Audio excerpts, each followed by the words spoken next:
estamos analizando fuertemente lo que significa esta noticia que, bueno, obviamente explotó en estos días con respecto a la denuncia de que se vendían y se compraban candidaturas en el sector libertario. Me gustaría, Vale, si podés compartir un audio que salió de una de las referentes de Milei de Córdoba, donde cuenta un poco cómo era la metodología, así al mejor estilo Ponzi o al mejor estilo, digamos, esas mandalas que eran de cómo tenía que subir la plata para poder ser candidato o cómo tenían que colaborar con la candidatura presidencial. ¿Lo tenemos por ahí, Vale? Cada candidato tiene que financiar su propia campaña, que son los aportes de campaña, pero si de todas maneras, si te queda alguna duda, lo podés hablar con Julio. Hay un monto mensual que ese candidato tiene que empezar a cumplir a partir de que es precandidato. Así que bueno, estamos ya trabajando sobre eso con tiempo récord. Nosotros tenemos que empezar ya a armar las listas como se está haciendo en todos lados. Sí, está bien, tiene el primer lugar, pero tenemos que financiar esto. Digamos, es así, nadie se va a sorprender, ni Kikuchi se va a sorprender, ni Julio Serna se va a sorprender, ni el mismo Javier Milei se va a sorprender, porque Javier Milei justamente es lo que le está haciendo a los futuros candidatos. Tienen que financiar la campaña, es así. Bueno, ahí escuchábamos nada más y nada menos que a esta chica Liliana Salinas de Córdoba, que le decía supuestamente a algún candidato o alguien que había que pagar en cuotas. Así como lo leemos, ¿no? Había que así como lo escuchamos, en cuotas. Tenías cuotas para pagar, digamos. Y cual fuera un llamado de la venta de algún producto, estamos en tiempo récord, le dice. O sea, a ver, estamos cumpliendo el mínimo. Le deben haber dicho, bueno, mirá, tenés que cumplir la meta de vender tantas candidaturas y de recaudar tanta plata. Y es increíble, digamos, que lleve este nivel, ¿no? Pero bueno, viniendo de esta gente que piensa que el mercado lo regula todo, ¿por qué no la política también está ajustada a estas cuestiones del mercado? Puse yo un Twitter que decía, no hago una autorreferencia porque también lo han compartido varias personas a esto, que decían claramente de que Milei aplicó la ley básica del capitalismo a lo que es la conformación de las candidaturas. Digamos, la oferta y la demanda. Puso en venta las candidaturas. Y esto, que obviamente se tiene que demostrar, lo pongo en potencial para no tener ningún tipo de problema, está más que evidente. ¿Por qué? Porque obviamente también salió Viviana Canosa, que fue una de las personas que más bancó al proceso de Milei, a decir algo. A ver, ¿qué nos decía Viviana sobre esto? Digamos, ¿tenemos ahí el audio? Leí la nota el fin de semana de Clarín, de arroba de Clarín, donde decía que Milei había armado las listas con Massa. Y entonces le dejé un mensaje a las 19:05 ayer. Acá lo ven. 19:05. Le dije lo siguiente. Le voy a poner volumen. Javi, querido, ¿cómo estás? Contame, Javi, bueno, primero, ¿cómo estás? Y segundo, decime que es mentira lo que te dicen de Massa, que leí ayer en Clarín, que estás armando las listas con él. Voy a llorar. Un beso, te quiero. La verdad que pensé que no era cierto. Esto me respondía él, después les leo porque estaba comiendo. Hola, ¿cómo estás? Mira, el tema es el siguiente. Pará que estoy comiendo algo, pará que después te llamo. Son capaces de decir cualquier cosa. Entonces, yo le digo... Yo no estoy al aire, ¿me querés dejar un audio explicándomelo, Javi? Yo estaba al aire en El Observador y le digo, ¿querés dejarme un audio explicándomelo? Y me dijo, no me voy a subir a las operetas. Perfecto, le pongo. Bien, Javi, no puedo creerlo. No vale todo, qué asco, ¿no? Digo, me está diciendo que es una opereta. Digo... Y después me dice que estamos frente a la campaña más sucia de la historia y eso te lo avisé cuando arranqué para diputado. Esto me dice Javier Milei en el día de ayer cuando estábamos hablando en la radio, que yo se lo pregunto porque leí la nota en Clarín el domingo. Yo tengo que preguntarle a Milei y a su gente si ellos están negociando con Sergio Massa. Massa es mi límite. Nadie dijo, es mentira lo de Massa. Nadie lo dijo, nadie lo dice. Yo quiero que Milei, si quiere salir, salga y diga que es mentira lo de Massa. Pero ni Kikuchi sale a decir, es algo muy grave. Es algo muy grave, porque Massa es la casta. Bueno, ahí lo veíamos, Massa es la casta.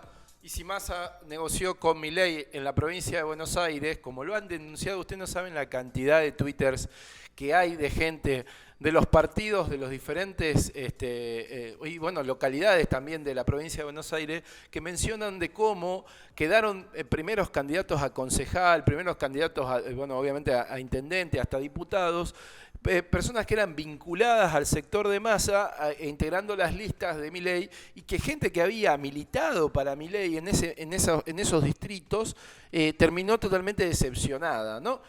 A ver, esto es uno de los fallidos políticos más graves que nos ha pasado en la vuelta de la democracia. Hemos tenido otros intentos de querer hacer no digo de los outsiders un ámbito de la política. Tuvimos un intento claramente con lo que era fue uno de los precursores del PRO, y me parece que en este caso todavía es más grave, porque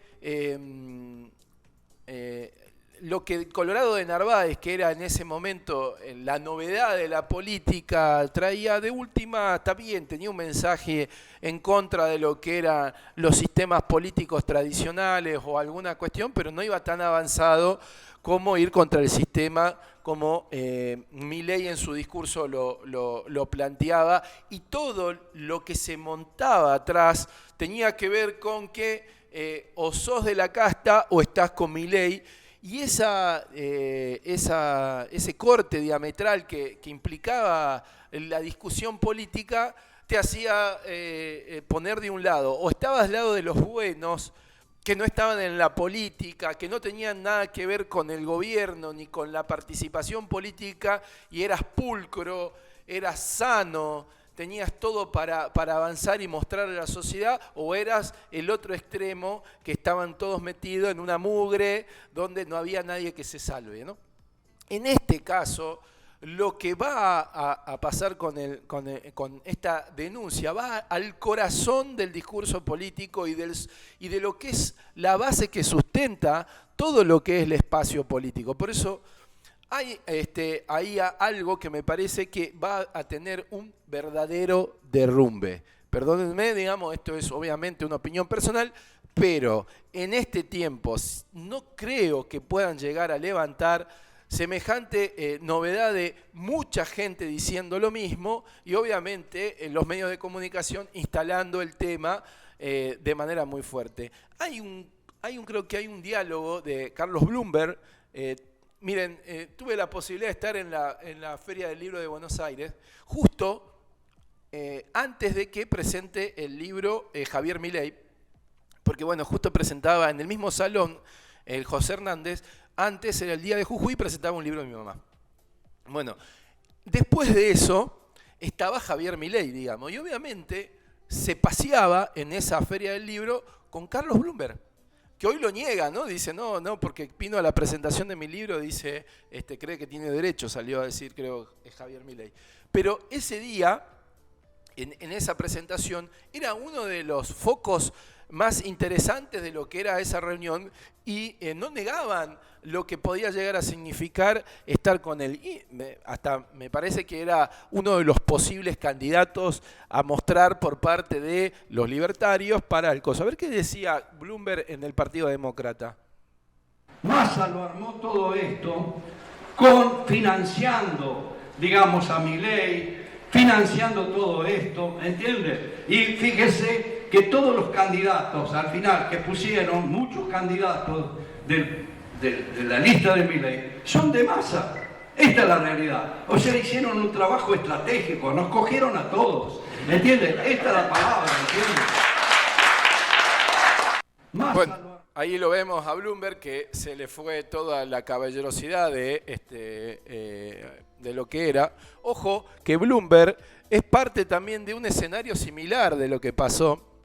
No sé si ustedes se acuerdan, bueno, él tuvo un episodio de inseguridad con su hijo, lo mataron, y fue uno de los portavoces, uno de los líderes más importantes de la pelea por la inseguridad en la Argentina, a tal punto de congregar en la puerta del Congreso una cantidad impresionante de gente, multitudinario evento, que tenía en la base de su lucha el tema de pelear por la seguridad y por obviamente la muerte de lo que se había producido por su hijo. Pero pasó un hecho puntual.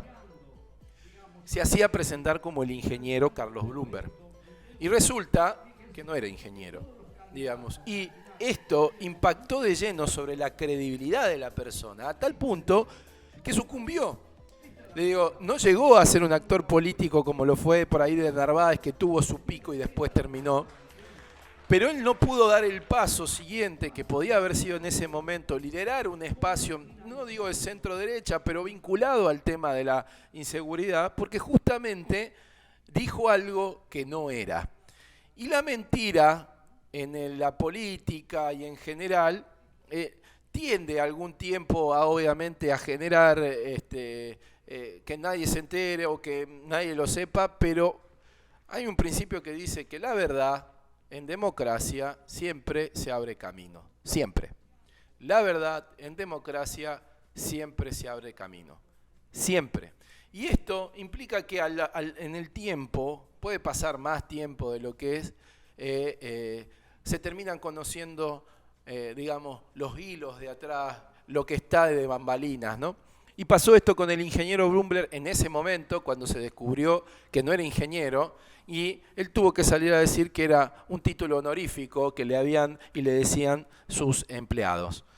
Pero claro, para mucha gente eso no fue una explicación suficiente, como tampoco es la explicación suficiente que hoy da Milei con respecto a esto de decir, esto es una opereta, van a hacer todo lo posible para bajar la candidatura mía, digamos, están en contra mío, porque claramente hay indicios fuertes de que existía una franquicia, digamos, para las candidaturas. Aplicó, como digo, los términos del mercado a la elección de las candidaturas. Y eso no puede pasar, por lo menos en la lógica de lo que tienen que ser los representantes que van, tienen que tener un objetivo político sin duda, pero no enriquecerse o tener poder sino un grupo de narcos, digamos, perfectamente financiaría. De hecho ha pasado esto en Colombia, cuando, bueno, obviamente lo conocemos al caso de Escobar, que terminó en el Congreso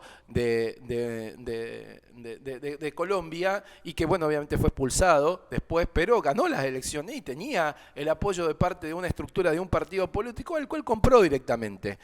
Si es con un tema por dinero, está claro de que vamos a tergiversar lo que es la representación política a niveles de cualquier cosa. No va a valer un voto o una persona, sino cuánto vale la posibilidad de yo ser candidato y de ahí en adelante construir un proyecto político que tendrá otros objetivos después de fondo, pero no hay algo sano o bueno detrás de eso.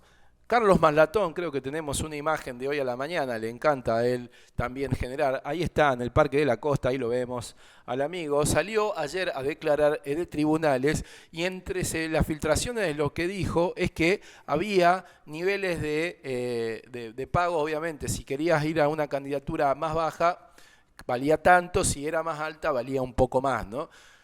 Esto que vos podrás decir, no, lo que pasa es que tenían que financiar la campaña nacional. Hay mecanismos en la Argentina de transparencia de los financiamientos de los partidos políticos y de las campañas electorales para que esto no suceda.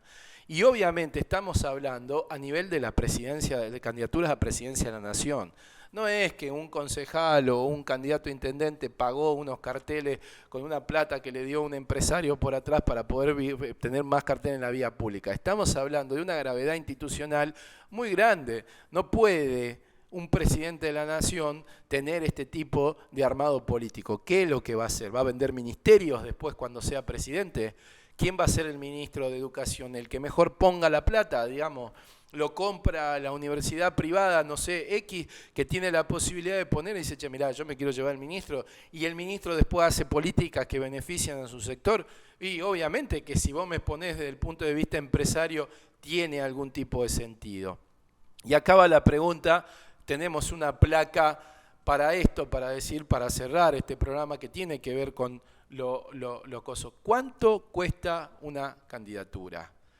¿En serio, en la Argentina, a 40 años de la democracia, estamos planteando esta cuestión?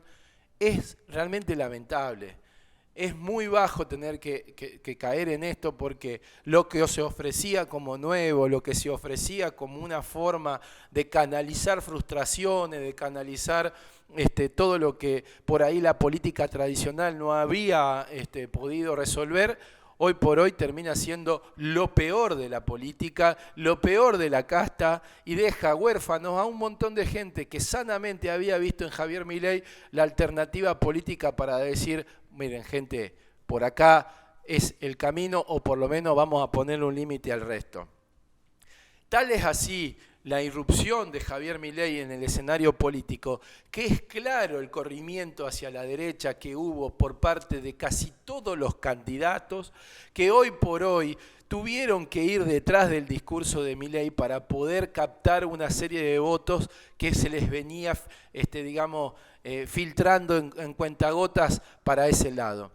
¿Por qué? Porque tanto lo que era la dolarización, el achique del Estado, terminar con los privilegios en la política, es parte del discurso de que la gente tiene. ¿Por qué? Porque la pasa mal. Los ve a la gente que hace política de la mejor manera y los ve a un montón de argentinos que la pasan para la miércoles y obviamente el discurso era atractivo. ¿Qué hizo el sector político argentino? Y tuvo que tomar lectura cuando casi tuvimos un triple empate. El año pasado lo decíamos, hay escenario de tercio, había escenarios de tercio en la Argentina y tenía que ver con esto, con que había una propuesta política que estaba interpretando en la sociedad cuál era el sentir de las frustraciones, de los miedos, de la incertidumbre. Y ese era Javier Milei. Y lo digo porque realmente, ¿qué hizo el resto? Bueno, corrió un poco el discurso, escuchar a tradicionalmente sectores progresistas hablar de, no sé, vamos a poner control al Estado, vamos a bajar los ministerios, los números de ministros. Bueno, tiene que ver con ese discurso, no escapa a nadie. Y aún sin Milei, así quede fuera de la ecuación, la gente todavía sigue ese discurso, por lo cual no va a poder correrse mucho más allá de lo que está. Lo último, la primera beneficiada de este esquema que parece tener, Mario Riorda, uno de los grandes autores que tenemos nosotros de cabecera, dice, esperen, todavía no hay un derrumbe por parte de Milei, esperen un momento, pero me parece que la contundencia de un montón de datos va a llevar a que esta pregunta de cuánto cuesta una candidatura, quede del lado de Milei y la verdad que va a ser difícil de explicar. ¿Cómo encara una campaña después de esto y cómo hace para salir de esta crisis, de su sector?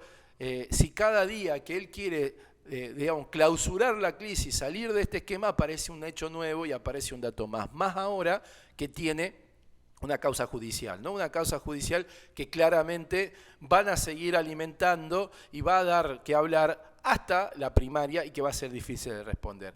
Por lo pronto, sin datos todavía que podamos mostrar, hay una clara tendencia en 2-3 encuestas que se hicieron después de este escándalo de que la principal beneficiada parecería ser Patricia Bullrich, que lanzó ayer su campaña con un spot.